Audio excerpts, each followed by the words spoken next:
अरे ये तो बच्चे की रोने की आवाज है। लगता है वह मुसीबत में है। मुझे देखना होगा, पता नहीं कौन बच्चा रो रहा है। पर टुनटुनी को एक बच्चा घोंसले में बहता हुआ दिखाई देता है। वह जल्दी से उस बच्चे के पास जाती है और उसे किसी तरह बचा लेती है। हे भगवान, इस छोटी सी बच्ची को किसने नदी में बहता हुआ छोड़ दिया। पता नहीं कौन था। आजा बच्ची, मेरे पास आ जाओ, मैं तुम्हें अच्छे से रखूंगी। चिड़िया एक बहुत ही गरीब थी। उसके पति की मौत 2 साल पहले ही हो गई थी।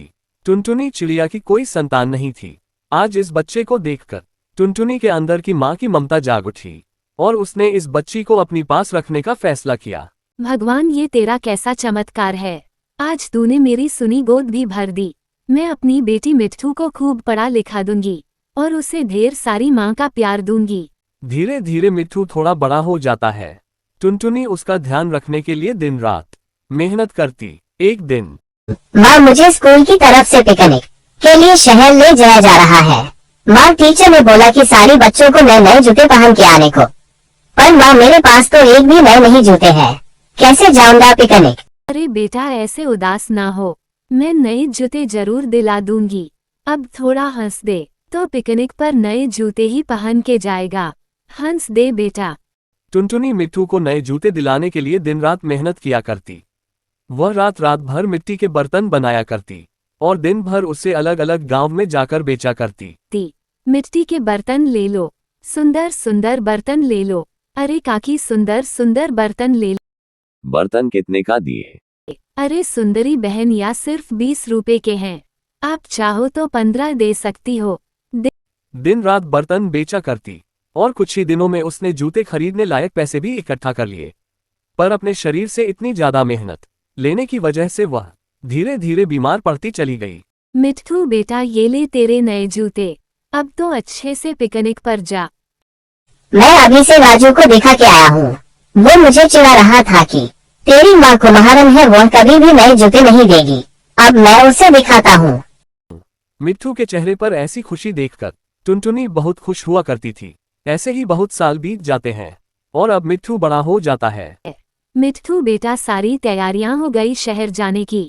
हाँ माँ, सब तैयारी हो गई है। कल सुबह ही शहर के लिए निकलना है और जैसे ही मेरी तो 4 दिनों में नौकरी लग जाती है, मैं तुझे वहां अपने साथ रहने बुला लूंगा।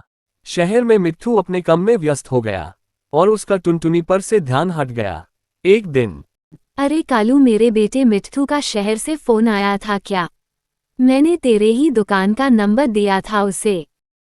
अभी तक तो मिट्ठू का कॉल नहीं आया। अगर आता है तो मैं तुझे बता दूंगा। बेचारी टुनटुनी बहन ऐसे ही रोज पूछने आती है और निराश होकर चली जाती है। पता नहीं आजकल के बच्चे को क्या हो गया है, नौकरी मिलते ही अपने माँ बाप को भूल जाते हैं। कई महीनों तक मिट्ठू का कोई कॉल नहीं आता। एक दिन मिट्ठू गांव आता है। मेरी बेटे, तू कैसा है और तूने आने की कोई खबर नहीं दी। और ये कौन है तुम्हारे साथ?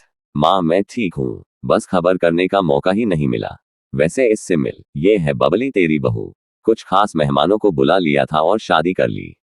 मिट्ठू की यह बात सुनकर टुनटुनी बहुत दुखी हुई, मानो उसकी दिल पर किसी ने जोर से प्रहार किया हो, पर वह कुछ ना बोली। एक दिन, अजी, और हमें यहाँ कब तक इस गांव में रहना होगा? मुझे यहाँ की बदबू बर्दाश्त नहीं होती और यहाँ की टूटी फूटी झोपड़ी में मेरा दम घुटने लगा है। ठीक है, मैं माँ को बोल देता हूँ, हम सब कल ही शहर चलेंगे।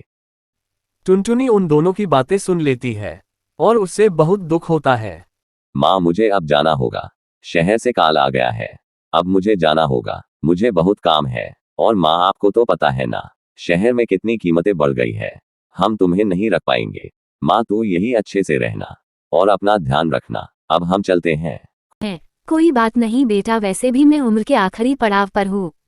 यहाँ पर ही जन्म लिया तो यहीं पे मरना चाहूंगी बेटा। तू सब जा, अच्छे से जा, पर अच्छे से रहना।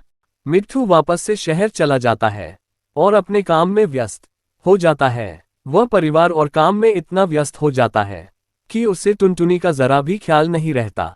एक दिन टुनटुनी बुलबुल के पास जाती है। बुलबुल बहन, मुझे पता चला तुम शहर जा रही हो। ये लो, ये मेरे बेटे को दे देना, उसे ये लड्डू बहुत पसंद है। और हाँ, ये चिट्ठी भी दे देना। हाँ, क्यों नहीं टुनटुनी बहन, अब मैं शहर जा ही रही हूँ। तो तेरे बेटे को यह जरूर दे दूंगी। तू चिंता मत कर। शहर पहुंचकर बुलबुल मिट्टू को लड्डू के साथ चिट्ठी भी देती है। बुलबुल के जाने के बाद मिट्टू उसे चिट्ठी को पढ़ता है। इसलिए बुलबुल बहन के हाथ तेरी पसंद के बेसन के लड्डू बनाकर भेज रही हूँ। रोजाना 1 गिलास गर्म दूध के साथ ये लड्डू खा लिया करना बेटा। शहर में रहकर तो बहुत कमजोर हो गया है। मैं तुझे अपनी जिंदगी की एक राज बताना चाहती हूँ। मिट्टू बेटा, जब तू इस चिट्ठी को पढ़ रहा होगा तब तक मैं इस दुनिया को छोड़ चुकी होंगी। बेटा, मैं तुम्हारी असली माँ नहीं हूँ, तो तू मुझे नदी में बहता हुआ मिला था। बेटा, अगर तुझे पालने में मुझसे कोई कमी हो गई हो तो मुझे क्षमा कर देना। टुनटुनी की चिट्ठी पढ़ते ही मिट्टू फूट फूट कर रोने लग जाता है और उड़ते हुए जल्दी से अपनी माँ के पास पहुंचता है। पर टुनटुनी ये दुनिया छोड़कर जा चुकी थी। मिट्टू अंतिम संस्कार करता है और अपने किए पर उससे माफी मांगता है। तो फ्रेंड्स, यदि हमारी आज की कहानी पसंद आए तो लाइक करना ना भूलना।